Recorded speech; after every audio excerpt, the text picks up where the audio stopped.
அண்ணா பல்கலைக்கழகத்தில் மாணவி பாலியல் வன்கொடுமை செய்யப்பட்ட விவகாரத்தில் குற்றவாளியை பிடித்து எழுதி வாங்கிக் கொண்டு காவல்துறையினர் விடுவித்த சம்பவம் அதிர்ச்சியை ஏற்படுத்தியுள்ளது. காவல்துறையினர் அஜாக்கிரதையாக செயல்பட்டது ஏன் என்ற கேள்வி இங்கு எழுந்துள்ளது. பார்க்கலாம் விரிவாக. சென்னை அண்ணா பல்கலைக்கழகத்தில் கடந்த 23ஆம் தேதி கல்லூரி மாணவி பாலியல் வன்கொடுமை செய்யப்பட்ட சம்பவம் தமிழகத்தையே உலுக்கியது.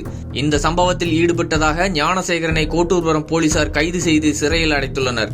ஞானசேகரன் எப்படி போலீசாரிடம் சிக்கினார் என்ற முழு பின்னணி தகவல் வெளியாகியுள்ளது. கடந்த 23ஆம் தேதி இரவு அண்ணா பல்கலைக்கழக வளாகத்தில் மாணவி பாலியல் வன்கொடுமை செய்யப்பட்ட போது ஞானசேகரன் போலீசாரிடம் சிக்காமல் இருக்க தனது செல்போனை பிளைட் மோடில் போட்டுவிட்டு வீடியோ எடுத்ததும் பின்னர் செல்போனில் மற்றொரு நபரிடம் பேசுவது போல நாடகமாடி மாணவியை மிரட்டி இருப்பதும் விசாரணையில் தெரிய வந்துள்ளது. இந்த சம்பவத்தில் பாதிக்கப்பட்ட மாணவி பாலியல் வன்கொடுமைக்கு உள்ளான அன்று இரவு முழுவதும் அழுது கொண்டே இருந்துள்ளார். மறுநாள் காலை 24ஆம் தேதி சக தோழிகள் உதவியுடன் காவல் கட்டுப்பாட்டு அறைக்கு புகார் கொடுத்துள்ளார். புகாரின் பேரில் விரைந்து வந்த போலீசார் பாதிக்கப்பட்ட மாணவி மற்றும் பல்கலைக்கழகத்தில் சந்தேகப்படும்படியான நபர்களிடம் தீவிர விசாரணை மேற்கொண்டனர். பின்னர் அந்த மாணவி எழுத்துப்பூர்வமாக புகார் அளித்துள்ளார். குறிப்பாக சம்பவம் நடந்த இடம் இருட்டான பகுதி என்பதால் ஞானசேகரனின் முகம் சிசிடிவி காட்சியில் தெளிவாக பதிவாகவில்லை எனவும், ஆனால் முகத்தை மூடியபடி ஞானசேகரன் சென்றதாகவும் தெரியவந்துள்ளது. இதே பாணியில் பெண்களை மிரட்டி பாலியல் வன்கொடுமை செய்யக்கூடிய பழைய குற்றவாளியை பிடித்து போலீசார் முதலில் விசாரணை மேற்கொண்டுள்ளனர். அந்த நேரத்தில் ஞானசேகரனின் செல்போன் சுவிட்ச் ஆஃப் செய்யப்பட்டிருந்ததாகவும் பின் செல்போனில் இருந்த தடயங்கள் அளிக்கப்பட்டிருப்பதும் தெரியவந்தது.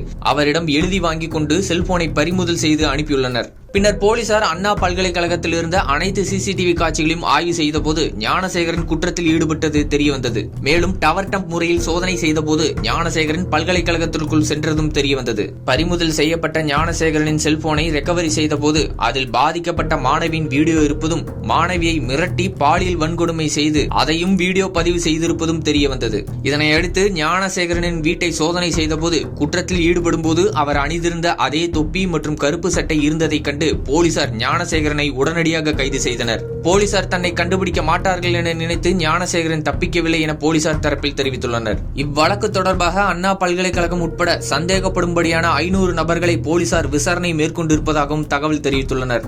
கைது செய்யப்பட்டுள்ள ஞானசேகரனை போலீஸ் கஸ்டடியில் எடுத்து விசாரணை மேற்கொள்ள போலீசார் திட்டமிட்டிருந்ததாகவும், இதேபோல எத்தனை பெண்களை மிரட்டி பாலியல் வன்கொடுமை செய்துள்ளார், வேறு யாருக்காவது தொடர்பு உண்டா என பல்வேறு கோணங்களில் போலீசார் விசாரணையை தீவிரப்படுத்தியுள்ளனர்.